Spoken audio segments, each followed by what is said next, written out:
welcome back to another video. As you can tell by the title, today I'm going to be doing a Q&A. Instead of waffling on about myself, I'm just going to get straight into the questions.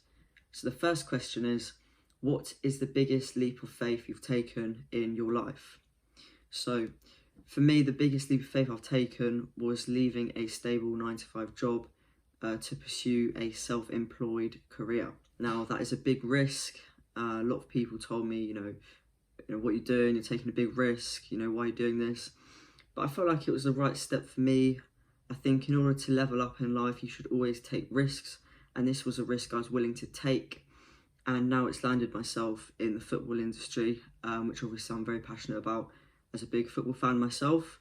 And I wouldn't have been in this position if I didn't take that risk. Now, to be more specific, I work in football sponsorships.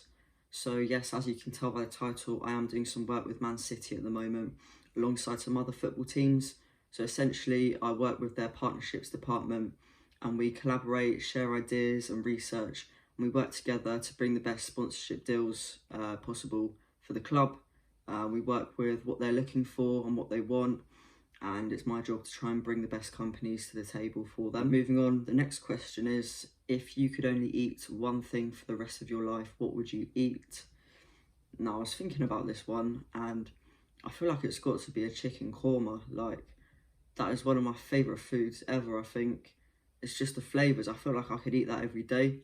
But obviously, long term, I don't think that would do my stomach any good. But yeah, it's literally one of my favourite foods, so it's got to be a chicken korma. If money was no object, what would you buy? I feel like it's got to be a Royce. Like, I feel like it's just a staple car. The interiors are sick. And yeah, I just love to be whipping around in a Rolls Royce, I can't lie. Where do you see yourself in 5 years' time? I feel like that's a hard question to answer because, even a year ago from now, I didn't know I'd be working in the football industry. I didn't know I would be starting a YouTube channel. Like, it's really difficult to sort of predict where I'd be. But in terms of mindset, I hope that I'm still very confident. I hope that I'm very positive and that I take opportunities that are in front of me. And lifestyle, I hope I'm traveling a lot, experiencing the world and new cultures. So yeah, that's sort of where I want to be in 5 years. What is your favourite brand at the moment? Do you know what? I feel like it's got to be Hood Rich, and a lot of people hate this brand. They think it's mid, whatever, but personally I think it's sick. I think a lot of the products have a lot of attention to detail, the details on the t-shirts and the tracksuits. I think it's hard, so yeah, it's got to be one of my favourite brands, and obviously it fits nicely as well. So I can't really complain. Like, I wear Hood Rich a lot, so yeah, it's got to be Hood Rich. The next question is, would you rather live in Paris or in London? Now, I feel like it might surprise some people with this answer, but to be honest, I'd rather live in London. And I think that's just because every time I go into London, there's always something going on.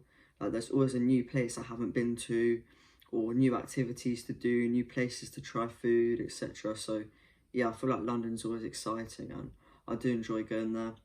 Obviously, it would be nice to go to Paris one day. Never been before, but I just feel like London is, has more attractions personally. And yes, guys, as I said, I'm going to keep this brief. So this is the final question. And it is, what is your favourite series that you have watched and why?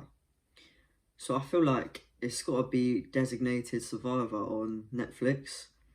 Like, I wasn't too sure about it because I'm not too good with like long series and things like that. I just get bored normally, but this one, it's got you hooked. Like, there's so many twists and turns. It's really good, and obviously it gives a good insight into sort of America and politics as well. So yeah, if you guys are looking for something to watch, I would definitely recommend the Designated Survivor on Netflix. So that's it, guys. I will be doing a longer Q&A at some point, but I thought I'd just keep it brief today.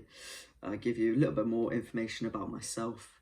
And I want to say a big thank you to everyone who's subscribed so far, everyone who's watched my videos and engaging with my content as well. It is appreciated. Don't forget to give me a follow on Instagram and TikTok as well. My usernames will be here. So yeah, I've got some really good content coming up for you guys. I don't want to say good because you might not find it good, but I've got some interesting and exciting things coming up which I'm going to be filming. So those will be on my channel shortly. and thanks a lot for watching the video.